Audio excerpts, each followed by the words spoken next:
Welcome to Manipuri Horror Tube. Aham mamaktada yingbiriba khudingna channel asibu subscribe tobiramu aduga matungdasu aki wari kya yingba phangbinabagidamakta bell icon busu nambiramu. Ngasigi wari asi 2020 da thokiba Indonesian movie I Know When You Dead hariba movie asigi maramdani. Wari asi yam sathina nungai so mayam thangthaba tawdana let's roll the intro.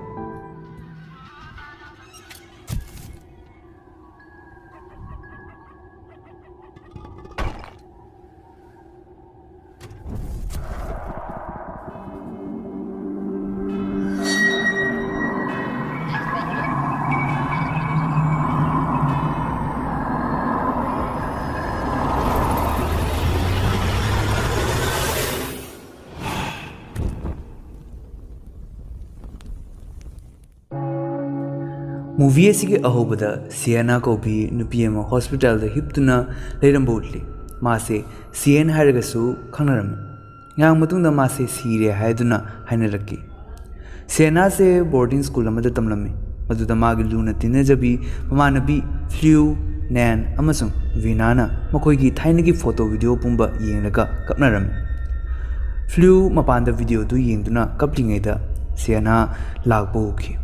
अदुदा कीरेदुना मनुंग चिंसिलक्के दुगा नेंदा पाउसे तमकी दुबु नेन्ना अइदि उदेना हायना हायरमलगा थोंगदु लोनसिनकी मतांदुदा कनानोम थोंगदु येरकी मखोय लोयना किरकी दुदा सेना इमुंग चंगलकी दुगा hierarchy अइ भूत नतेने अइ हिंगिने मखोयना माबु check तोरमी हिंगलब्रा सिरब्रा हायदुन मदुदा असेंबदसु Mach हिंगदुना लाकपोयरमी सेनाना मखोयदा hierarchy अइना लंबीदा चटपा मतमदा thunderstorm लाक्तुना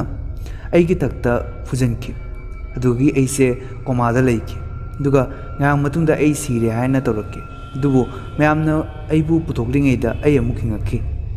mabu hingduna lakpo ubada haraman khiduna manabi loina magi matakta chongsinki amadi konsinki next day da Brahma koba nupa ama Sienna gu nabalaki magi anobo punsi ama phangba duga tekta kaidana lerambadu ubada mahak yamna harauzaki Sipumba makadaki Denisa kobi nupi amana urami dugi numituda Sienna toilet ta leidingida nupi ama kablakpagi makol taki mana kanano haina ahanbada thong adu hangki adubu kanamata leramte dugagi mathangi thong adu hangdokre adubu kanamata leramte dugai last ki thong adu hangi aduda nupi ama kaptuna toloki ma ubada thuna dum chatki matangduda thongdu gamlauna thinjinki Sienna kharasu ki duga tapina thong adu illui maduda manungda spirit ama leptun lerami matangduda sinna sikatoiki sigi matungda assembly tawrini haduna utli mayam pumba mapanda leptuna assembly tawrami tanjaduda ngasai gi washroom da kaplam manupi do building mathak tu de chongtharaki mayam pumba khangprek khangna hau launa chinsinaki Sienna su gyan men tadana yengba changlui matangduda ngasai gi nupi du oirambada ngakpada khamthengi sigi matungda classroom da Sienna na mamanabi singda nupi duna suicide tawdringai mamangda thokiba tawdok tuliraki manasu but ama ukibado haiki adubu makoi kanamatana wari se thajabiramde sidagidi Sienna mapanda ngayak phamge na tholaki matangduda Denisa do manata lai dugairaki nang kedobe halakino siruradi halakpam thokte na aduga aigi ex boyfriend Brahma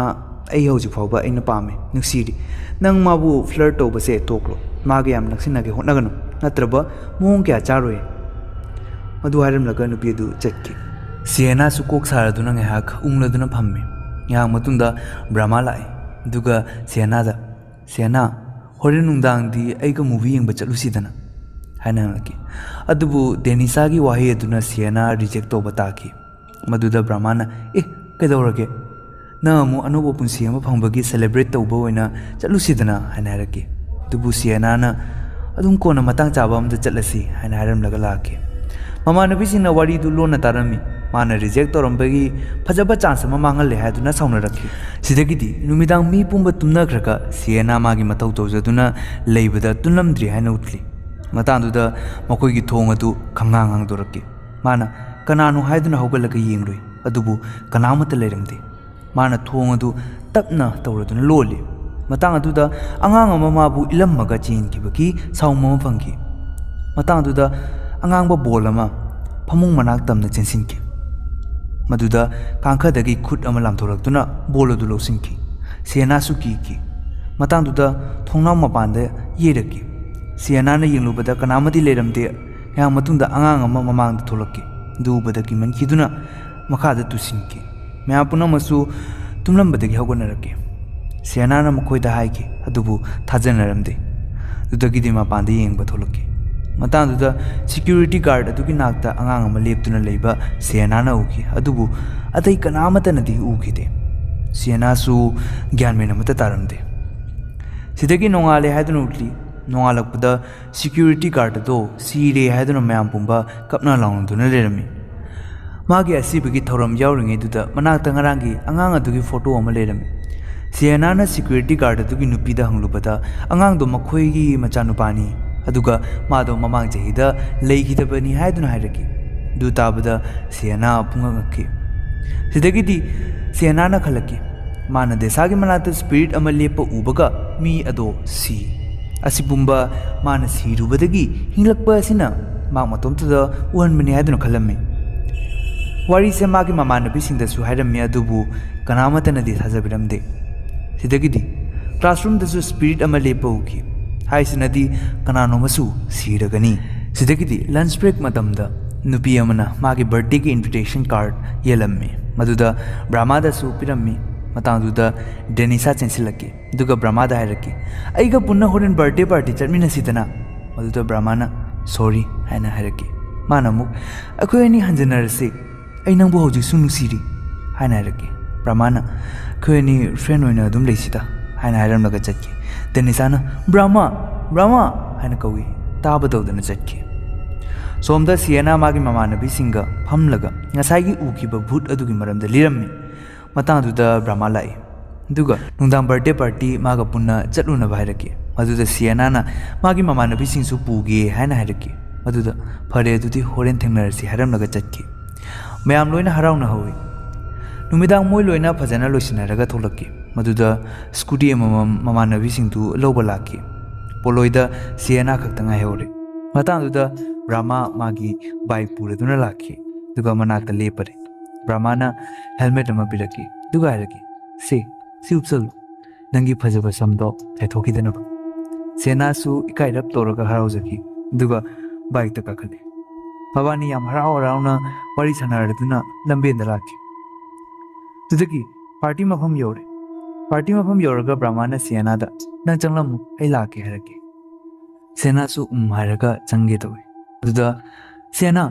ꯉꯥꯏꯈꯣ ꯍꯥꯏꯅ ꯀꯧꯔꯛꯈꯤ꯫ ꯁꯤꯌꯦꯅꯥꯁꯨ ꯂꯦꯞꯄꯤ, ꯑꯗꯨꯒ ꯕ꯭ꯔꯍ꯭ꯃꯥꯅ ꯃꯥꯕꯨ ꯒꯤꯐ꯭ट ꯑꯃ ꯄꯤꯔꯛꯈꯤ꯫ ꯍꯌꯦꯡ ꯍꯥꯡꯒ ꯌꯦꯡꯉꯨꯀꯣ ꯍꯥꯏꯅ ꯍꯥꯏꯔꯛꯈꯤ꯫ ꯃꯇꯥꯡꯗꯨꯗ ꯑꯁꯣꯝꯗꯩ ꯗꯦꯅꯤꯁꯥꯅ ꯂꯣꯏꯅ ꯎꯈꯤ, ꯑꯗꯨꯒ ꯌꯥꯝꯅ ꯆꯥꯛꯄꯒꯤ ꯃꯇꯧ ꯑꯃ ꯎꯕ ꯐꯪꯉꯤ꯫ ꯇꯟꯖꯥꯗꯨꯗ ꯁꯤꯌꯦꯅꯥꯒꯤ ꯅꯥꯀꯣꯡꯗ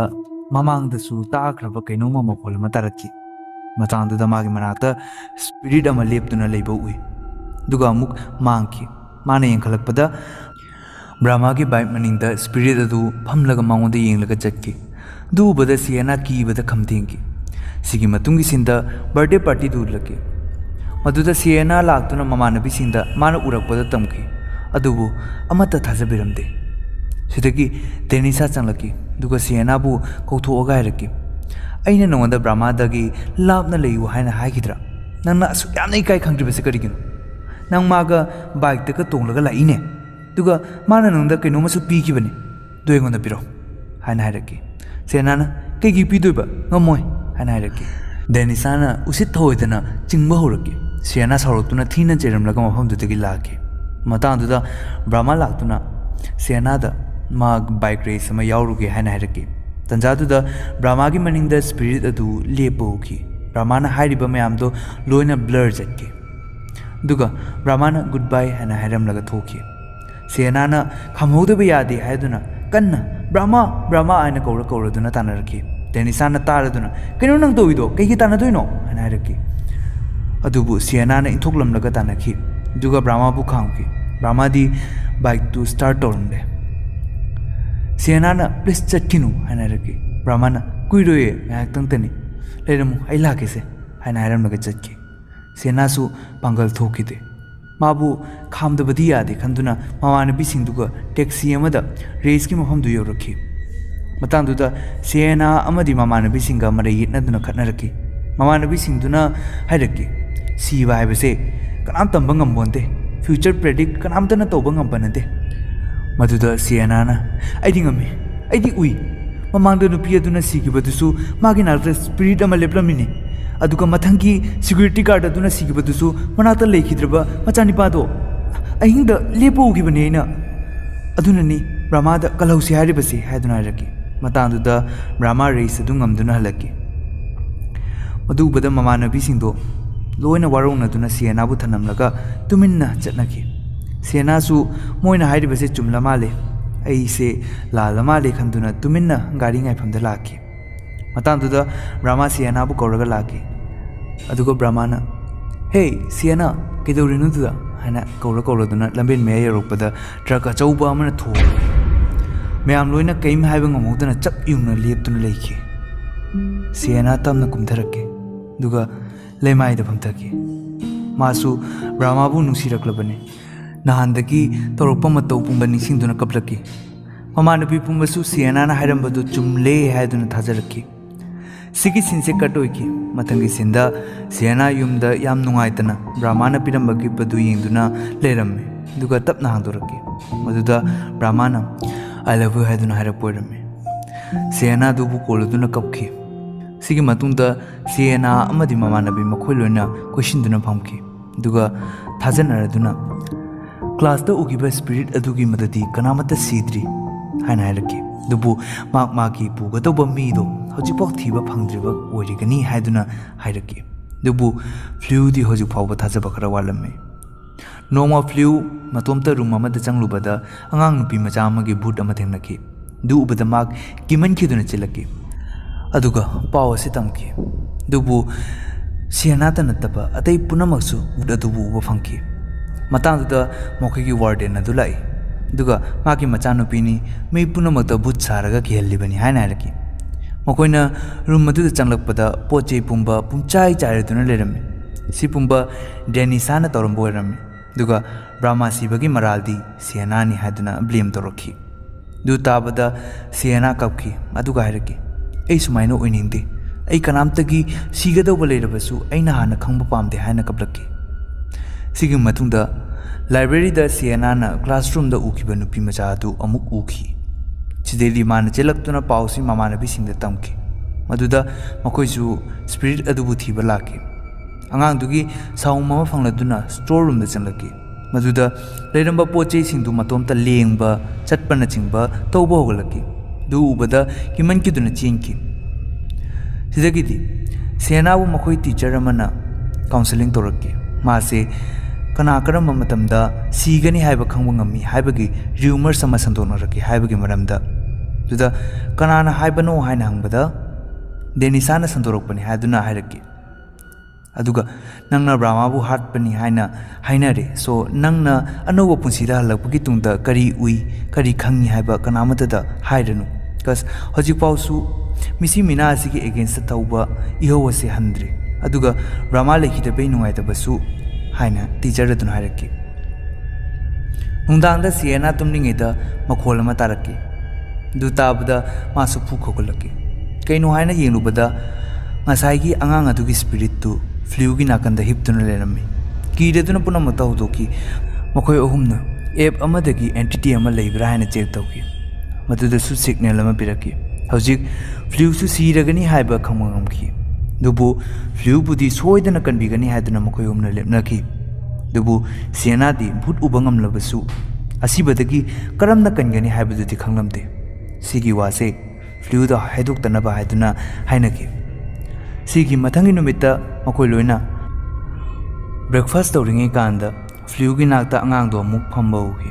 सिदगी सियेना अमदी नैन अमसुंग वीना मखोय अहुमना इंटरनेट ता थिगतकी मदुदा नुपी अमसु सियेना दौना सिरुबदगी हिंगलतकी अदुगा मा दौना सिगदौरबा लेरबसु प्रेडिक्ट तौबा ngami हाइबा थेंगनकी दुगैदी साइकी कोइबा अहल अमना असिबबु नमथबा ngami हायदुना थेंगनकी मखोय अहुम हौजिक फ्लूबु ताकथोक्तुना क्लास बंक तौरगा अहल अदुगी नाकता जटकी ahal aduga fangnaraba matungda ahal aduna hairaki nang sirubadagi hinglaklabanina nangi tonganba power ama yaurokle sida nang kana sigadawno haiba loina uba fangani do nangi namanabibu kangani hairabanina aina piriba spell water si mangonda pitaucho adu oirubadi mabu lawba lakriba lai aduna mabu sokpa ngamlaroi mkhoi ahum ising adubu puraga laki aduga sienana pithanaba puki adubu denisa laktuna amuk khatnaba hawalaki matangduda ilaktuna ising kabadu lebakta taki aduga kaiki aduga ising adusu loina mangki siena saumin kiduna punaraki warden dusu taraduna chelakki aduga khamnamni dubu phabago bolekide warden aduna mama nabising dubu kawraktuna khamdokanki aduga gidi phaki siena su kokta gara sokpana e thoki फ्लूना रूमदगी first aid box लौब चटकी मधुदसु डेनिसा लाक्तुना खटनबा थिरकी दुगै मखोय अनि मरे येतनादुना डेनिसाना फ्लूबु सिडी मथक्तगी इंथरकी फ्लूदो कोकता सोक्तुना खुदक्ता वांथरकी हॉस्पिटल ला पुखलबा मतुंदा ज्ञान तारकी दुगायरकी आई खंगे आई सिरगनी हाइबा एंड थैंक यू इतासा आई बिसुक नुसिना लोइनाबिबा अमदि एगी दमक्ता नोइना तौबिरिबो मुबा आई कावबंगम लो हानारकी जुतकी सेनादा उनसे लगायरगे असीबदगी कनबा ngamba कनाम लेते सीबा हाइबसिदी थवाय अमगी ख्वाइदगी फजरबा गिफ्ट अमनी मियोबना हिंगलिबसिसु पंथुंग अदु यौबा ngairibani अखोगी डेस्टिनी दी सीबसिनी अदुना अइंगोंदा प्रॉमिस तो नंगना कनागुंबा अमा सीरगनी हाइना खंबा तारबदी असीबदगी नमतनबा तौगनु माबु लुना तौबियु अदुगा मखोय मखोयगी नुसी चानबा मियोय सिंगदुगा मिकुप खरदो नुसीना लेमिननबा हाइबियु को हाइना हारके सिदगिदी सिएना थोलके अदुगा वीना अमसुंग नैंदा हाइरमे नोय अनि फ्लूगा लेमिनरमु आई ममांगी इंटरनेट ता फंगनबा नुपी अदुगा उनारुके यारबदी फ्लूबु कन्ननबा तौसी हाइना हारमलका चटके सिएना अहल ओइरबी हनुपी अमगी नाकता लाके मादो ममितसु तांगलमले दुगा सिएना ना हंगलके असीबगी ख्यातगी कन्ननबा करी पांबैले मधुदा हनुबी अदुना लेते सीबा हाइबसिदी खांबा यारोइद्रबने मियोइबना पोलपदगी मपु माना लाइबक्ता इरेदुना थरक्लबने पुंगफम अमदि मफम लोइना माना सेमरक्लबने सिदा कैसु लेद्रबा मियोइबा अखोइना करिम तौबा ngamloi पुंसिगी लीलादी माना सानरिबनिने अखोइदा अदुगी पांगल लेते हायरदुना हायरके सिएना सो अपसेट ओइरदुना हलकी हॉस्पिटल दा फ्लू व्हीलचेयर अमदा फमदुना माबु ngairदुना लेरमी सिएना ना कोनसिंकी अदुगा फ्लू ना हायरके से एगी फ्रेंडशिप ब्रेसलेट नि एंगोना थमलबदी मोट्रगनी नंग लोसलो मतम चुपदा अइबुदी कावगनो को हायना हायरके मतांदुदा वीना अमदी नैन लाई अदुगा सिएना दा हायरके फ्लू अखुबु थादुक्तुना चटख्रे हायरिसिनदी ngसाइदगी वारी सानरमलिबा मादो फ्लू की थवाइदो ओइरमे सिएना रूम मधुदा चंगलकी अदुगा फ्लूबु कोनसिलका कपखी दुगा मागे ब्रेसलेट तुबुसु चेक्सिन थमगनी हायदुना हायकी सिंगी मतुंगी सिंदा सिएना होजी कना सिरगनी हायबा खंगलबसु असीबबु नमथनबती तौद्रे मखोइगी ममा मपा मचिल मना ओइरिबा लोइना पुलप हिंदिबा मिकुपतुदा नुसी चानना लेमिनननबा मयामदा हायबिरम्मे हायदुना उटली मतांसिदा मूवी असिसु लोइसिल्ले सो मैम वारी असिबु नुंगाइबिरबदी कमेंट सेक्शन दा हायबिरमो अदुगा लाइक शेयर एंड सब्सक्राइब तौबिरमो अदुगा सिगी मूवी सिसु यूट्यूब दा सु फंगबने अदो मैम ने यिंगलबदी ए लिंक हापचरमगे सो थिंगनरसे अमु मथंगी अकिबा वीडियो दा अमुक